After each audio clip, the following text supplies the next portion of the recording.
The scent of caramel hung heavy in the small kitchen that night, thick and sweet, almost enough to mask the bitter taste of disappointment that clung to Diep like a shadow.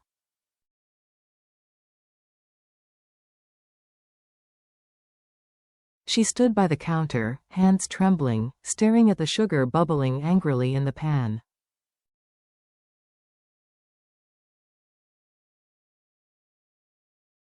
The golden glow she had hoped for turned dark and bitter in seconds, collapsing under her expectations, much like the fragile hope that had been fading for weeks.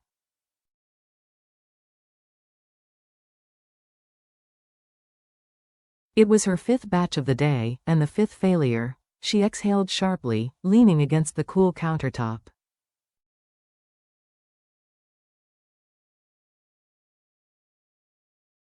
Outside, the rain had begun a soft, persistent tapping against the window, a quiet rhythm that echoed the dull ache in her chest.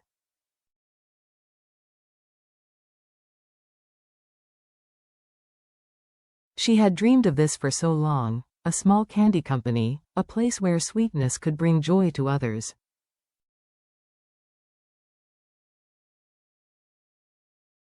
But reality had been relentless. Her first customers hadn't returned. Rent was due, her ingredients dwindling, and she hadn't shared the full truth with James yet.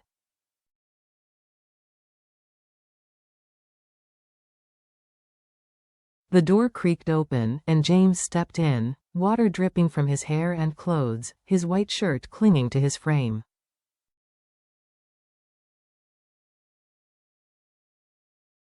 In his hands was a box of fresh sugar, cocoa, and other ingredients he had quietly bought on his way home, anticipating her exhaustion.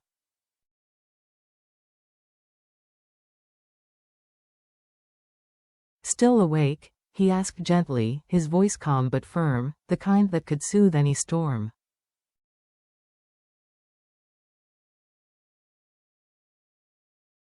Diep quickly wiped away tears, forcing a weak smile. "I burned it again, maybe I'm not cut out for this."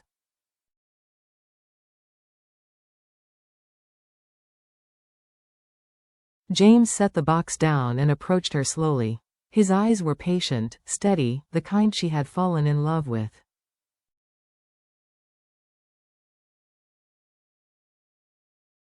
"No one gets it right the first time," he said softly. "Even the best chefs burn sugar before they create candy people remember."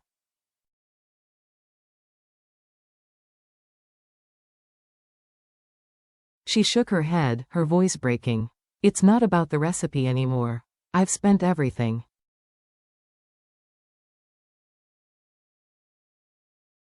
"Rent's due next week. I thought I could do this alone, but I can't." James didn't speak for a moment.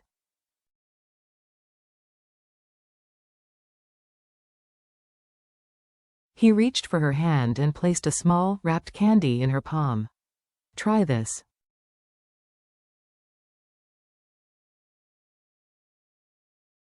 She unwrapped it slowly, revealing a slightly uneven lemon caramel glowing under the kitchen light.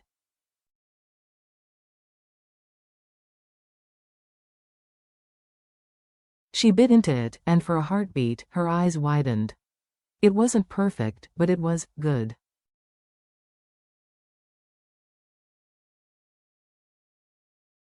"Real, hopeful. I made it," James said quietly.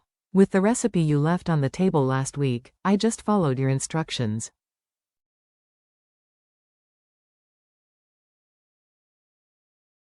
Diep stared at him, stunned. "You made this?" he smiled. "We made this together."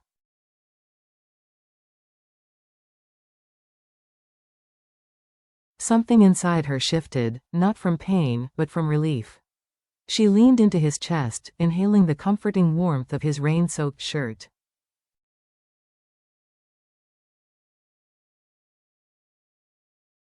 "You still believe in me?" she whispered.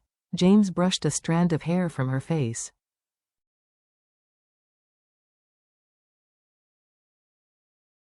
"I don't just believe in you. I believe in us. This company, this dream, it's not yours alone anymore."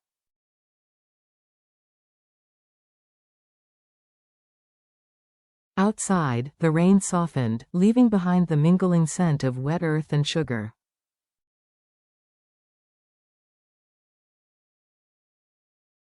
Surrounded by failed candies and the promise of new beginnings, Diep realized that maybe failure wasn't the end, it was the first step towards something sweeter.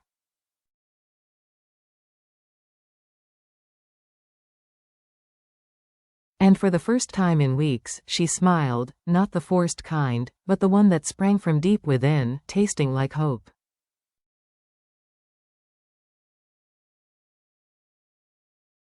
Morning arrived with sunlight streaming through the kitchen window, painting the room in golden warmth.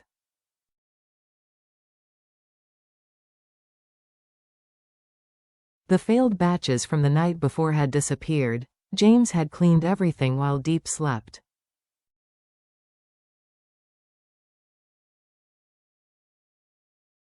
In their place, a tray of freshly wrapped lemon caramels sat neatly, a small note atop. Every dream deserves a second try.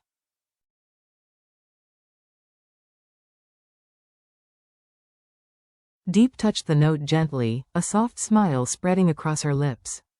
James had always been calm, practical, yet unwaveringly confident in her, more than she had been in herself.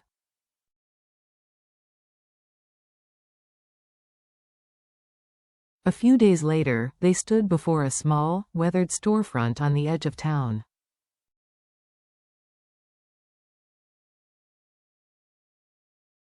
Its faded paint and creaky wooden doors looked modest, almost forgotten, but in Diep's eyes, it was the beginning of everything.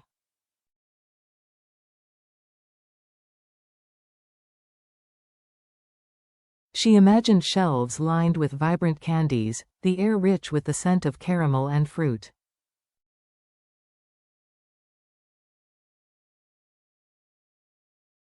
James held the keys, twirling them between his fingers before handing them to her.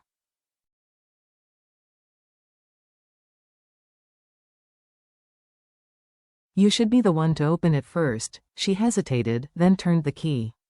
The old lock clicked, and sunlight poured in, illuminating dust motes and cobwebs, along with the weight of possibilities.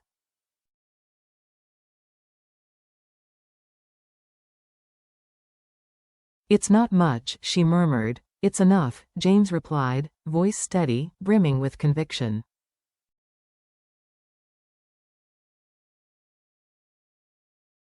The weeks that followed were chaos wrapped in hope. They painted walls a soft cream, hung shelves, and installed a second-hand candy machine James had found online.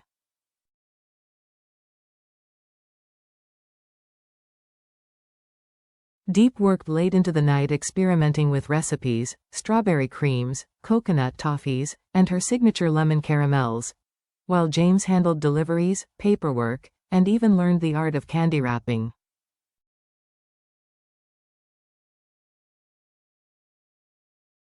Yet, starting a company wasn't just about effort, it was about endurance.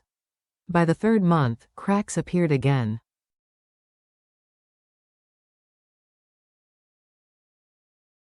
Sales lagged, the shop barely breaking even. A major supplier demanded higher payments, and the landlord's call brought news of a rent increase.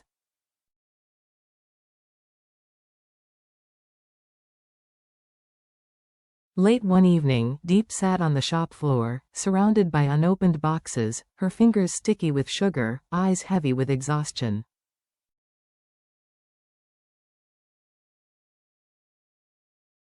James entered silently, holding 2 cups of steaming tea. "I don't know if I can keep doing this," Diep admitted, voice trembling.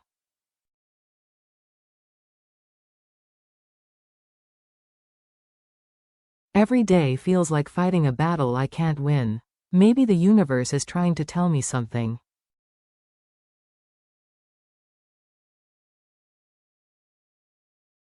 James knelt beside her, placing a cup in her hands. "The universe doesn't decide your future, Diep.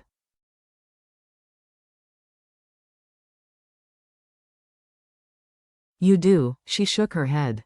"But what if I fail again? What if this was all a mistake?"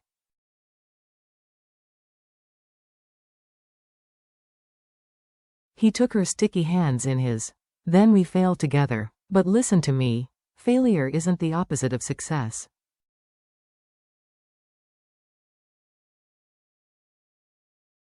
It's the path to it. Every ruined candy, every mistake, it's all teaching you something.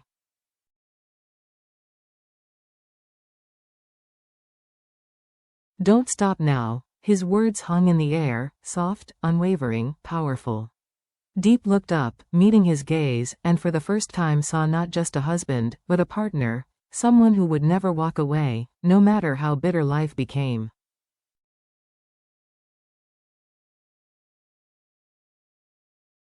That night, she rose again.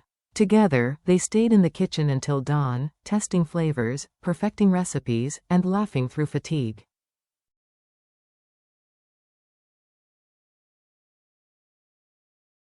When the first light of morning touched the jars of candy lining the counters, they sparkled like tiny suns, each one a symbol of hope, effort, and love that refused to yield.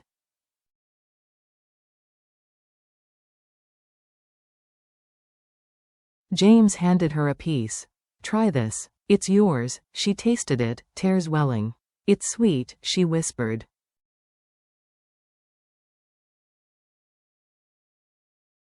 Just like us. Months passed, and the little candy company that once teetered on the edge of failure began to glow with quiet success.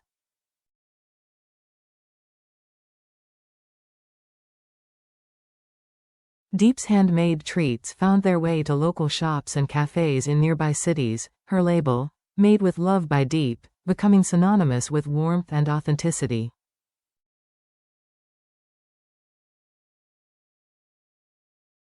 Yet, success brought new choices. One evening, as golden sunlight filled their kitchen, James placed a folder on the table.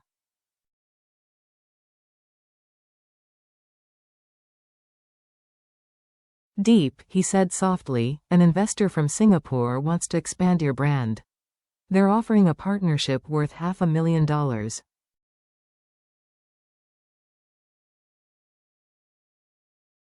Diep froze. The sum was breathtaking, terrifying. $500,000, she whispered.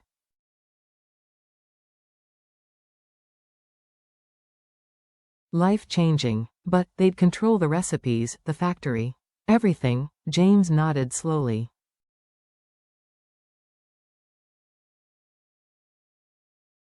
Scaling up, going global, but maybe losing the personal touch that makes your candy special.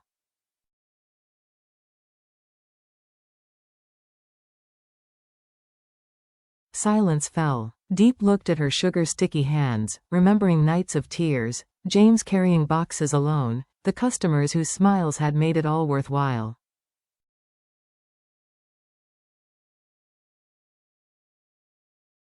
Finally, she lifted her gaze. "No, James. I don't want to lose what we built. I'd rather grow slowly, with love, than sell my dream for money."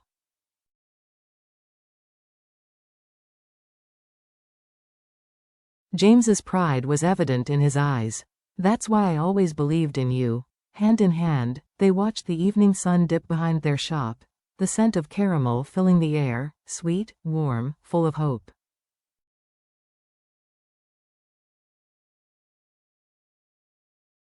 Diep realized then that success wasn't measured in money or fame, but in love, resilience, and the courage to stay true to oneself, even when the world offered shortcuts.